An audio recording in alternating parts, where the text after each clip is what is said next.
இல்லை மனநிலை பொறுத்தது வாங்கும் திறன் என்பது இன்று சாதாரணமாக ஒரு ஒரு ஒரு மாத சம்பளதாரரோ அல்லது ஒரு ஒரு நடுத்தர வருவாய் பிரிவினரோ ஒரு 1 லட்ச ரூபா இல்லாமல் நகை கடைகளில் நுழைய முடியாத சூழ்நிலை தான் இருக்குது. சிறிய கடைகளுக்கு தான் செல்லக்கூடிய ஒரு நிலை இருக்குது. இது இந்த தொழிலுக்கு ஒரு ஆரோக்கியமானதாங்க இருக்கிற இந்த நகை தொழில் என்பது பல்வேறு தரப்பினர் சம்பந்தப்பட்டது.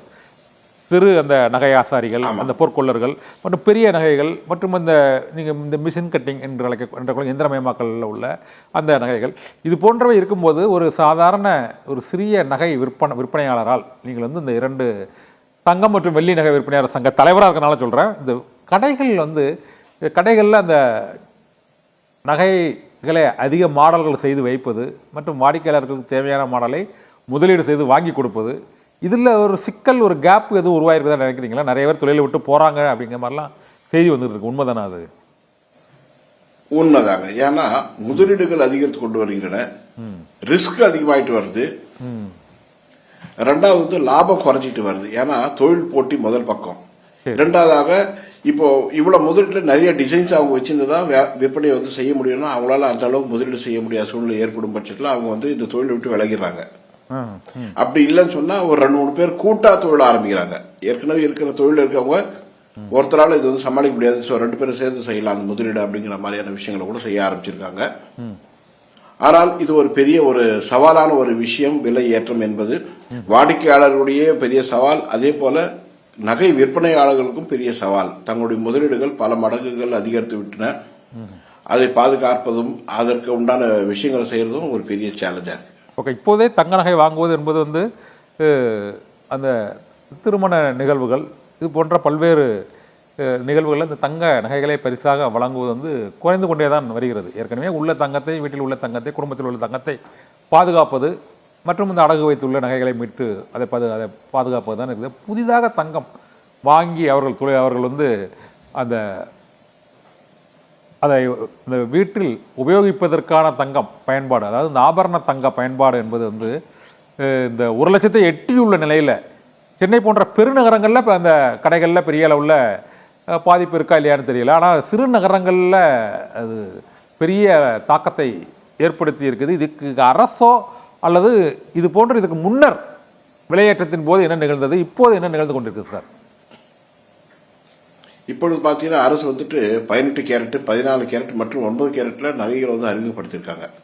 அதாவது இந்த 9 கேரட்டையும் 14 கேரட்டையும் நகையை உற்பத்தி செய்யலாம். அந்த உற்பத்தி செய்யப்பட்ட நகைகளுக்கு ஹால்மார்க் அனுமதியும் வழங்கப்பட்டுள்ளது.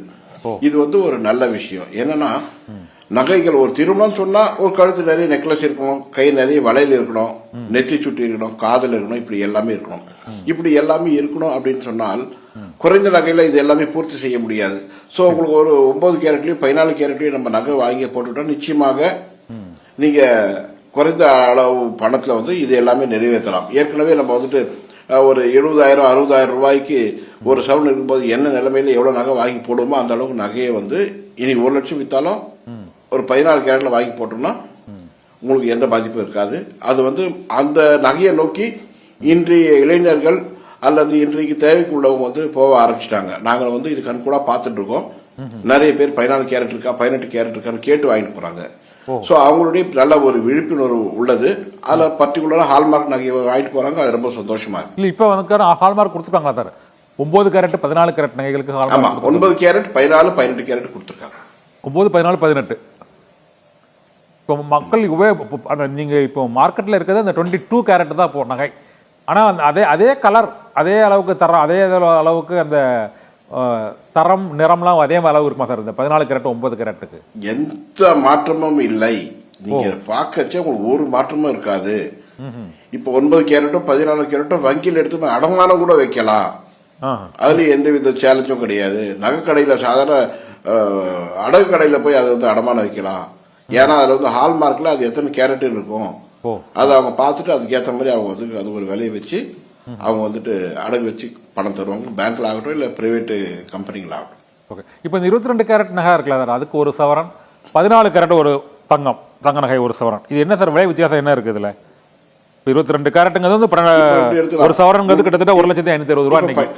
இப்போ 14 கேரட்னா ஒரு சவரன் எவ்வளவு வரும்?